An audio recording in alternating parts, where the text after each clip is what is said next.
Bueno, no sé si continúo nomás. Sí, continúa. Bueno,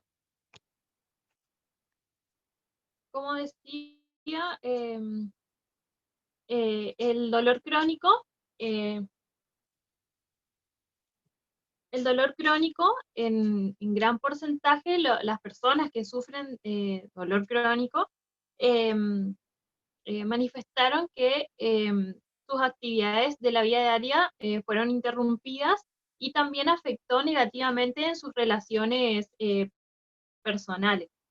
Entonces tenemos el dolor crónico, que es el dolor que se extiende más de 3 o 6 meses desde su aparición, o que se extiende más allá del periodo de curación de una lesión tisular o está asociado a una condición médica crónica.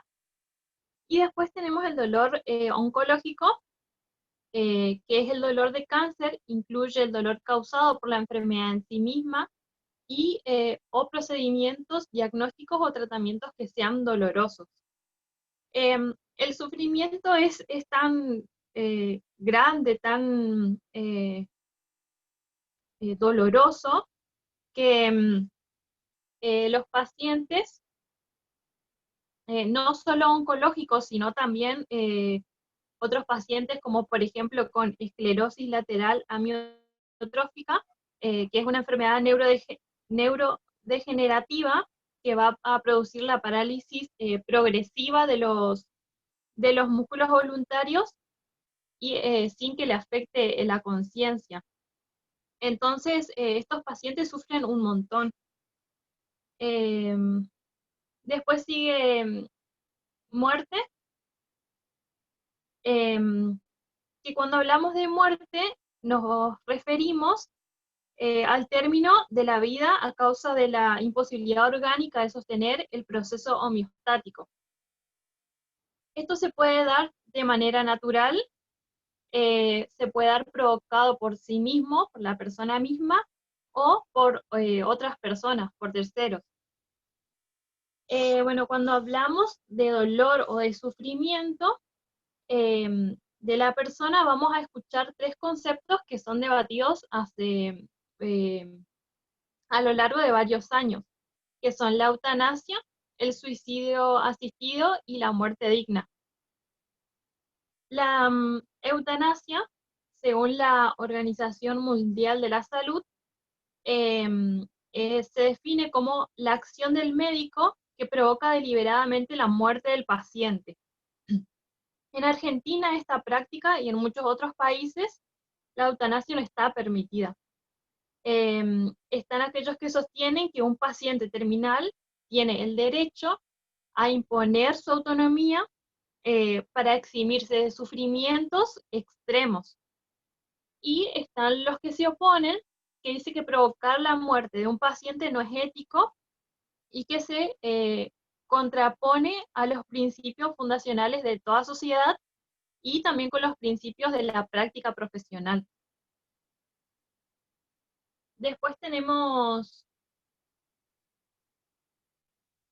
el suicidio asistido, que es aquel que se le proporciona a una persona de forma intencionada y con conocimiento los medios necesarios para suicidarse, incluidos el asesoramiento sobre dosis letales de medicamentos, la prescripción o el suministro de los mismos.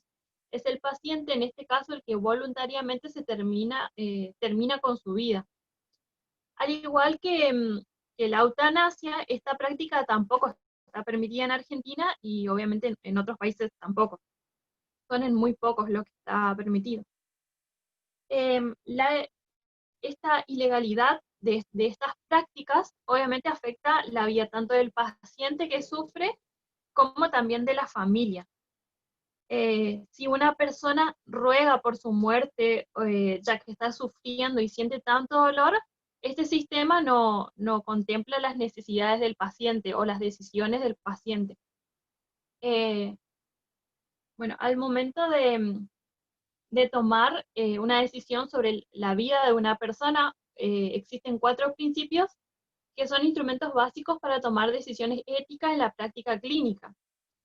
Eh, como saben, bueno, es el de beneficencia, autonomía, no maleficencia y justicia. En este caso, yo tomé solo dos que yo considero que, obviamente cada uno tendrá su opinión también, que no se respeta, como por ejemplo el principio de beneficencia y el principio de autonomía. Para repasar lo que es, tenemos el principio de beneficencia, que podemos enunciarlo como hacer el bien al enfermo. Su significado, en lo que respecta a las actuaciones profesionales, es el de pretender que éstas sean beneficiosas para el paciente. Esto saqué de su archivo. Esto va en relación a los profesionales. El problema que se plantea es el de los límites. ¿Hay que dar siempre un bien hasta el máximo? Bueno, en respuesta a esta pregunta, es necesaria la obligación moral cuando hay un daño, eh, em, cuando se tiene capacidad para resolver el problema, cuando se tiene posibilidad del daño, y si hay posibilidad, se debe hacer un cálculo de manera que el daño que pueda sufrir el profesional sea menor que los beneficios que pueda reportar el paciente. Después tenemos el principio de autonomía, que está en relación con el paciente, cliente, usuario. La autonomía implica tener en cuenta que lo importante es el cliente, paciente. Implica que el hombre es un sujeto de derechos, que es el hombre el que decide su propio destino de acuerdo con sus valores. Para que un acto pueda ser considerado autónomo, Beauchamp ha señalado tres requisitos: la intencionalidad, el conocimiento y la ausencia de control externo, y añadió un cuarto, que es la autenticidad. Bueno, em,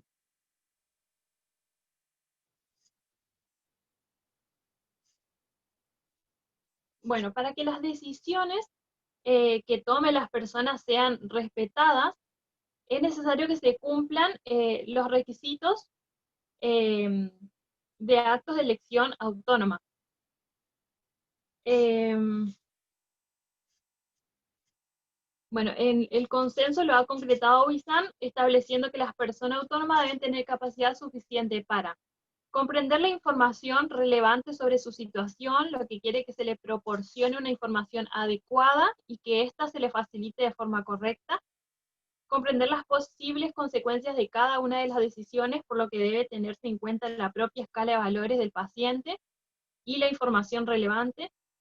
Elaborar razonamientos a partir de la información relevante y de la propia escala de valores y comunicar la decisión tomada de forma clara y reiterada. Cuando decimos que estos principios no se respetan, podemos poner de ejemplo a este señor que se llama Ramón San Pedro, Ramón San Pedro, que fue un marino y escritor español que sufría de tetraplegia desde los 25 años. Y hay una frase que él dijo: él había solicitado la eutanasia, pero no se la había dado. Y una frase que me gustó que él dijo es: vivir es un derecho, no una obligación. Y ahora vamos a pasar a muerte digna. Y después vamos a ver un caso para ver algunos dilemas. La muerte digna. Bueno, la muerte digna, esta práctica sí es legal en Argentina. Se sancionó el 9 de mayo del 2012 y promulgada el 24 de mayo. Esta fue solicitada por Selva, leí un caso por Selva, que es la mamá de una nena que se llama Camila, que nació con hipoxia cerebral y entró en coma. Bueno, ella mandó una carta a la presidenta Cristina Fernández de Kirchner, expresidenta, eh, para que sea legal la muerte digna, y después de un año fue sancionada. Bueno, esta ley realiza importantes modificaciones a la ley número 26.529, que es el derecho del paciente en relación con el profesional y con las instituciones de salud. Bueno, a través de este texto de la ley podemos pensar en el concepto de muerte digna como el rechazo a la aplicación de procedimientos cuando sean desproporcionados con relación a la mejoría respecto a la enfermedad o produzcan sufrimiento intolerable. La ley 26.529 hace referencia a que los pacientes tienen derecho a aceptar o rechazar terapias o procedimientos médicos, agregándose ahora también el derecho a rechazar distintos procedimientos como cuando la persona presente una enfermedad irreversible, incurable o se encuentre en estadio terminal o haya sufrido lesiones que lo coloquen en igual situación. Respecto a la diferencia de los conceptos antes puestos, en uno de sus artículos, la ley 26.742 prevé que toda persona capaz mayor de edad puede disponer directivas anticipadas sobre su salud, pudiendo consentir o rechazar determinados tratamientos médicos, preventivos o paliativos, y decisiones relativas a su salud. Las directivas deben ser aceptadas por el médico a cargo, salvo las que impliquen desarrollar prácticas eutanásicas, que es porque no está legal acá en Argentina, y bueno, que son las que se tendrán como inexistentes. Esto incluye la eutanasia y también el suicidio asistido. Bueno, en el archivo que después le vamos a pasar hay varios artículos que es importante leer. Habla sobre la autonomía, habla sobre el consentimiento informado. No lo quise poner acá porque si no, sí va a ser muy largo ya, pero está en el archivo que le vamos a pasar y está muy bueno para que lean. Y ahora le voy a leer un caso. Y después le voy a leer los dilemas que saqué de estos casos que sacamos. Bueno, Renata Núñez, madre de 3 hijas, vivió en el campo durante toda su vida dedicándose al cuidado de sus animales y cultivos. A sus 78 años sufre descompensaciones de maneras repetitivas, pero jamás le dio importancia hasta la última, que le genera la pérdida de la conciencia. Esto activa una señal de alerta y decide llamar a sus hijas e informarles acerca de su malestar. Inmediatamente acude a la consulta, ingresando la mujer en sala de internación para estabilizarla. Luego de los análisis le diagnostican cáncer, ya muy avanzado, y la familia decide comenzar con tratamiento de quimioterapia. Los médicos, después de un tiempo, le informan que ya no queda nada por hacer dada su edad y la trascendencia del cáncer, que solo quedaba acompañarlo en el proceso de muerte, pero la familia seguía negándose a abandonar el tratamiento. Así pasó 2 meses internada y continuando con el tratamiento sin señales de mejora en su salud, manifestando estar cansada y con deseo de no querer seguir con su vida, ya que sentía que nada servía para mejorar, sí que solo se prolongaba su agonía, su dolor, entre otros procesos negativos que su cuerpo generaba. Las últimas semanas solo se expresaba por gemidos y tenía dificultades para respirar por sí misma. El equipo de salud advierte una vez más a las hijas sobre el estado de su madre y deciden abandonar el tratamiento. Continúan aplicando analgesia hasta su muerte. Bueno. ¿De un lado no se escucha encima? Ay, siento que para la memoria 1000 pesos. Dane, tenés prendido tu micrófono. Bueno. Perdón, Lucía. Bueno. Después están los dilemas éticos que saqué de este caso. No sé si va a estar bien, pero bueno, si por ahí cualquier cosa me corrige. Bueno, en primer lugar, el médico, al ver el estado de la salud de la mujer, informa a la familia que ya no se podía hacer nada y aconsejaron que solo quedaba brindar cuidados paliativos para que la mujer tenga una muerte digna y sin sufrimientos.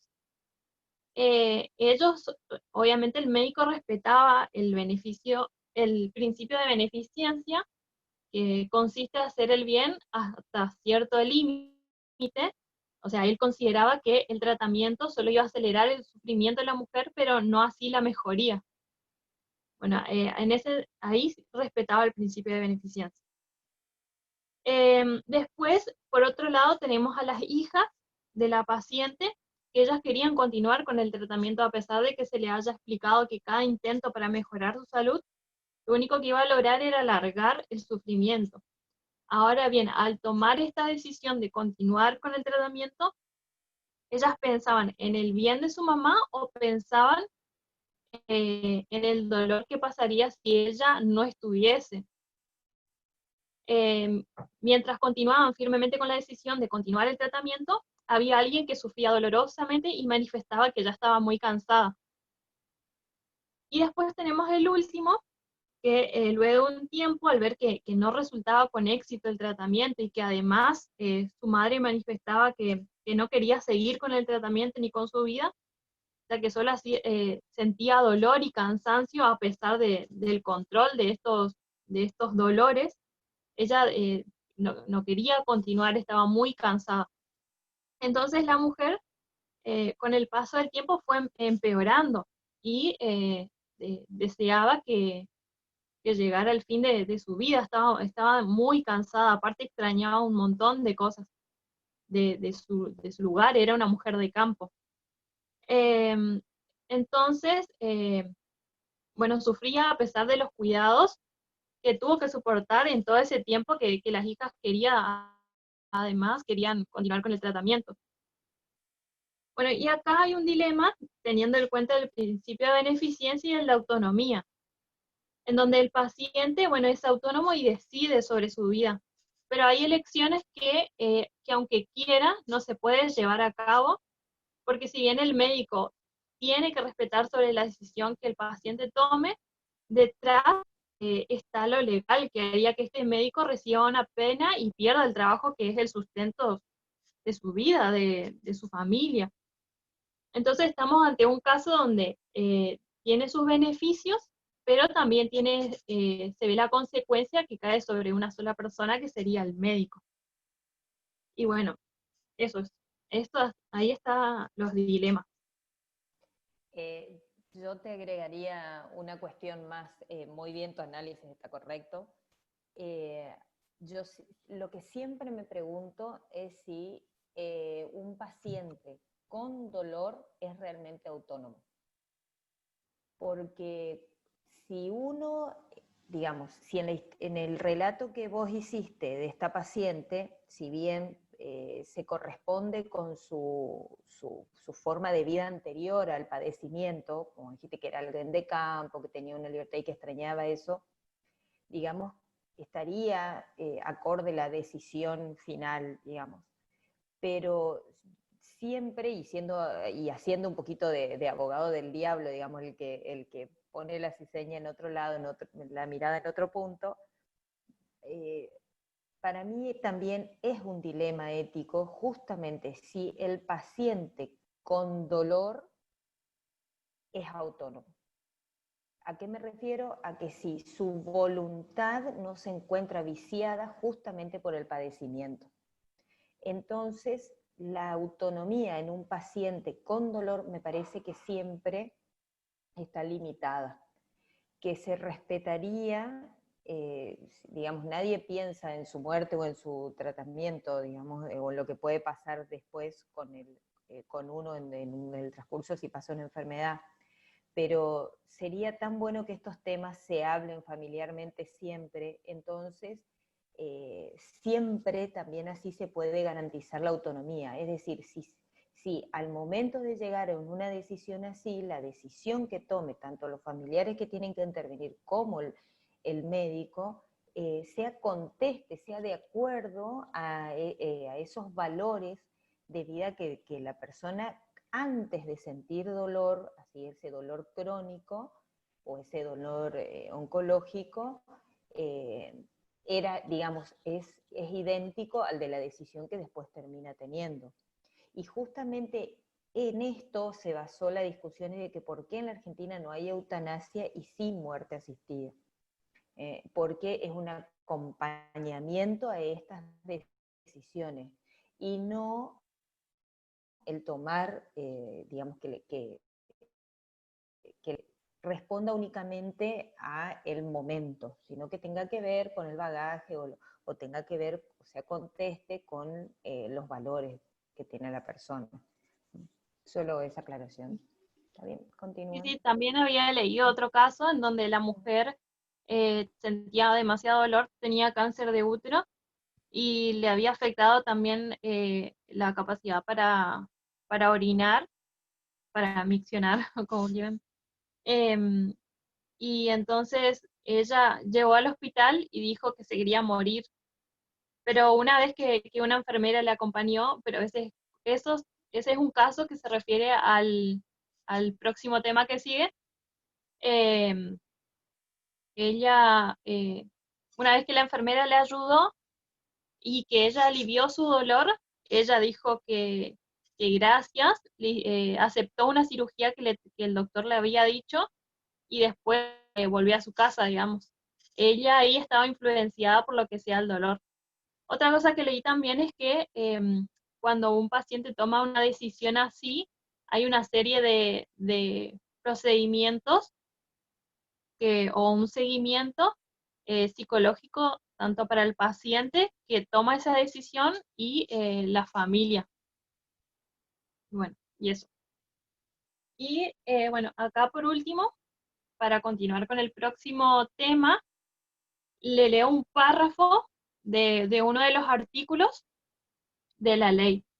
Dice, la ley 26.742, en su artículo 1, modifica el inciso E, autonomía de la voluntad, del artículo 2 de la ley 26.529, referido a los derechos del paciente.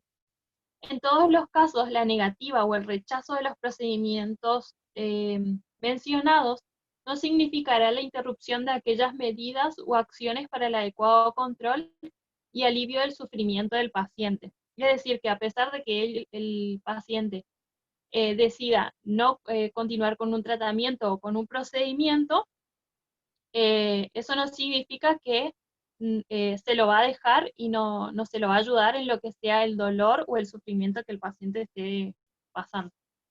Y ahí sigue mi compañera.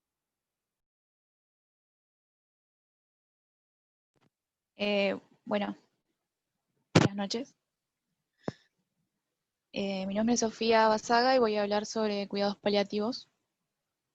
Recordando lo que dijo Lucy anteriormente, el dolor y el sufrimiento y la agonía no se le pueden brindar una respuesta mediante la eutanasia ni la muerte asistida, por ende lo que se puede brindar son cuidados paliativos, acá en Argentina por lo menos. Bueno, los cuidados paliativos, según la OMS, los cuidados paliativos mejoran la calidad de vida de los pacientes y las familias que se enfrentan con enfermedades amenazantes para la vida, mitigando el dolor y otros síntomas y proporcionando apoyo espiritual y psicológico desde el momento del diagnóstico hasta el final de la vida y durante el duelo. Bueno, desde los años 80, la OMS promueve estos cuidados. Principalmente se centraba en pacientes solamente oncológicos en fase terminal, pero el enfoque actual también considera pacientes con cualquier dolencia o enfermedad potencialmente mortal. Contempla 4 esferas del paciente, que son lo físico, lo social, lo emocional y lo espiritual. Bueno, la OMS también propone principios que contemplan esta modalidad. Uno de ellos es reafirmar la importancia de la vida considerando la muerte como un proceso natural.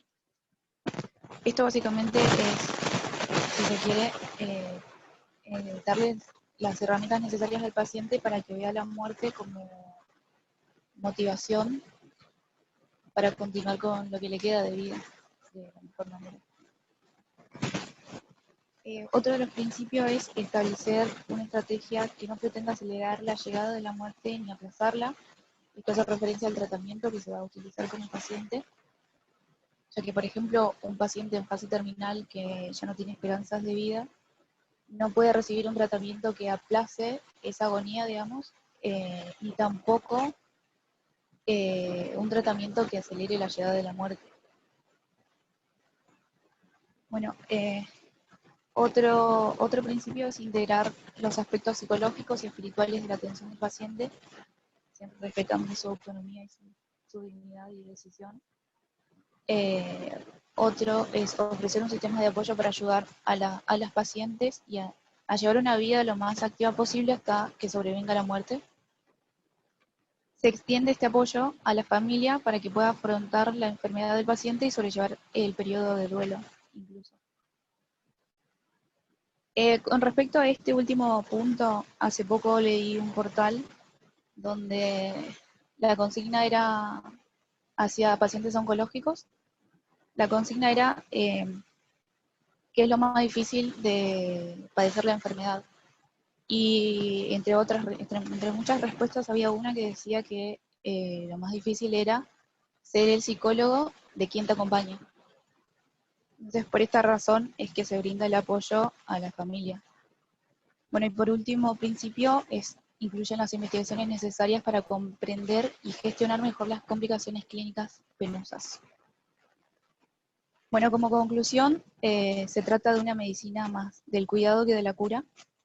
Hace referencia al manejo interdisciplinario de los enfermos agudos, crónicos o degenerativos de todas las edades, porque se aplica a todas las edades, y no solamente en fase terminal, con el fin de facilitar la mejor calidad de vida en el proceso de la enfermedad o de la muerte al que se enfrentan desde el momento del diagnóstico, aliviando principalmente los síntomas. El dolor es uno de los síntomas más frecuentes, y promoviendo una atención activa, completa, compasiva y humanizada que los respalde en todo momento, y también se extiende a la familia del paciente, incluso durante el duelo. Bueno, los pacientes, acá una clasificación de pacientes que ameritan cuidados paliativos, suelen ser pacientes oncológicos, pacientes con VIH, SIDA, enfermedades pulmonares obstructivas crónicas, que es el EPOC, insuficiencias orgánicas no candidatos a trasplantes, puede ser hepáticos, cardíacos, pulmonares, renales. Enfermedades neurodegenerativas como la esclerosis lateral amiotrófica, que es ELA. Patologías geriátricas degenerativas, pacientes psiquiátricos sin mejora terapéutica efectiva, como los pacientes que sufren Alzheimer. Ancianos con múltiples patologías degenerativas. Bueno, en general los síntomas en los que se enfoca los cuidados paliativos son el control del dolor, el insomnio, la fatiga o astenia, náuseas, constipación, disnea, control del delirium, control de la depresión y control de la ansiedad. Bueno, con respecto a los servicios y tratamientos proporcionados en el cuidado paliativo, es importante que sean brindados por un equipo multidisciplinario de profesionales que cuenten con conocimientos, habilidades técnicas y capacidades para tomar decisiones ante situaciones en la atención clínica sin deshumanizar a la persona y evitando el tratamiento fútil o el abandono del paciente. Con respecto a esto, tiene que ver mucho con el avance científico y tecnológico. Por ahí los médicos creen que alguna tecnología está a la altura de la enfermedad y que se la puede tomar como opción para salvar la vida del paciente, y no siempre es así. Bueno, también es importante vincular la atención durante cada fase de la enfermedad para que el paciente reciba atención adecuada y de calidad. Con respecto a los servicios que se propone, tenemos unidades móviles de apoyo domiciliaria. Bueno, esto es para contemplar el confort del paciente, la comodidad y la calidad de vida. También es bajo precio, digamos, es económico para el paciente y para la familia también. Otro de los servicios es la unidad intrahospitalaria de cuidados paliativos, que es para pacientes que ya están en fase terminal y que necesitan ser internados para un mejor control de sus síntomas. Y casas de reposo para pacientes terminales sin familiar. Con respecto al tratamiento, tenemos por una parte atención psicológica al paciente y atención específica a la familia. También otro objetivo es fomentar un ambiente de confianza que permita el diálogo y comunicación entre el equipo de salud paciente y familia sobre el diagnóstico, la atención domiciliaria, y todo esto es para lograr la autonomía del paciente. Y si bien dicen que, si bien se trata de servicios paliativos, también es necesario usar fármacos para aliviar el dolor, por ejemplo, que es uno de los síntomas que más predisponen los pacientes, utilizando analgésicos opiáceos, que como la más conocida es la morfina, que también alivia otros síntomas físicos dolorosos.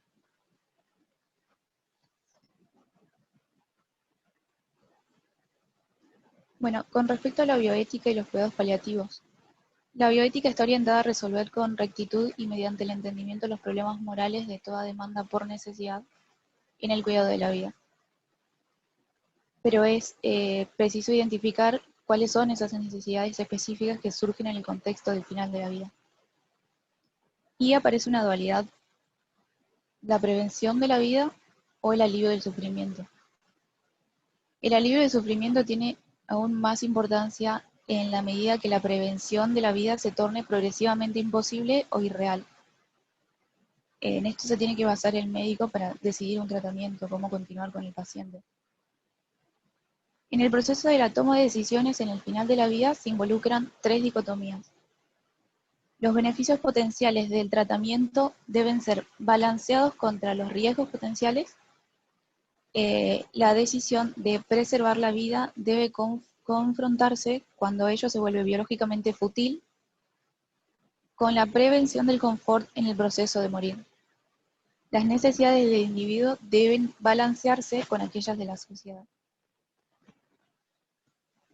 Bueno, debe hacerse todo el esfuerzo para fortalecer la autonomía del paciente a través de la explicación honesta y simple de los tratamientos, de tal forma que pueda expresar su consentimiento o rechazo informado, que se sustentan en tres requisitos fundamentales. El paciente tiene que tener una competencia plena, información veraz sobre el tratamiento, y debe tener libertad de decisión. Bueno, la Asamblea Médica Mundial señala entre los derechos del paciente, que por supuesto tienen derecho. El primer derecho es derecho a la dignidad. La dignidad del paciente es el derecho a su vida, y el derecho a su vida deben ser respetados en todo momento durante la atención médica y la enseñanza de la medicina, al igual que su cultura y sus valores. El paciente tiene derecho a una atención terminal humana y a recibir toda ayuda disponible para que muera lo más dignamente y sin molestias posible. Después, el derecho a la asistencia religiosa. El paciente tiene derecho a recibir o rechazar asistencia espiritual y moral, inclusive la de un representante de su religión. La Asamblea Médica Mundial también habla sobre pacientes con dolores crónicos en las enfermedades terminales y considera que la atención del paciente con enfermedades terminales con fuertes dolores crónicos debe proporcionar un tratamiento que permita a dicho paciente poner fin a su vida con dignidad y motivación. Nuevamente, la Asamblea señala que el deber del médico es curar y, cuando sea posible, aliviar el sufrimiento y proteger los intereses de sus pacientes. No habrá ninguna excepción a esto, incluso en casos de enfermedades incurables o de malformaciones. Este principio no incluye la aplicación de las siguientes reglas. El médico puede aliviar el sufrimiento de un paciente que padece de una enfermedad terminal al interrumpir el tratamiento con el consentimiento del paciente o de la familia inmediata. En caso de no poder expresar su propia voluntad, la interrupción del tratamiento no libera al médico de su obligación de ayudar al moribundo a darle los medicamentos necesarios para aliviar la fase final de enfermedad. El médico debe evitar emplear cualquier medio extraordinario que no tenga beneficio alguno para el paciente. Medidas innecesarias y el principio de no maleficencia. Llamamos tratamientos innecesarios según la AMA a todo tratamiento extraordinario del que nadie puede esperar ningún tipo de beneficio para el paciente. Al respecto, la Asamblea afirma que el médico se abstendrá de cualquier encarnizamiento terapéutico, pero ¿dónde termina la atención terapéutica y cuándo el tratamiento inadecuado? Cada caso es diferente. La única vía razonable es aquella tomada por el equipo de salud desde la ciencia y la conciencia, tomando como eje reflexivo el mejor interés del paciente, respetando siempre su autonomía. Para que el paciente pueda tomar decisiones, y esto es lo que usted recalcaba hoy, es impredecible que se encuentre libre de dolor importante, el control del insomnio y otras molestias, porque bajo el sufrimiento se realizan frecuentemente decisiones desesperadas y equivocadas. El equipo de salud, sin perder nunca de vista que no es lo mismo ayudar a vivir que impedir morir, tomará las decisiones técnicas y humanas que considere convenientes. Bueno, esta visión comprende el principio de beneficencia, no maleficencia, autonomía y justicia. Y eso es todo. Gracias.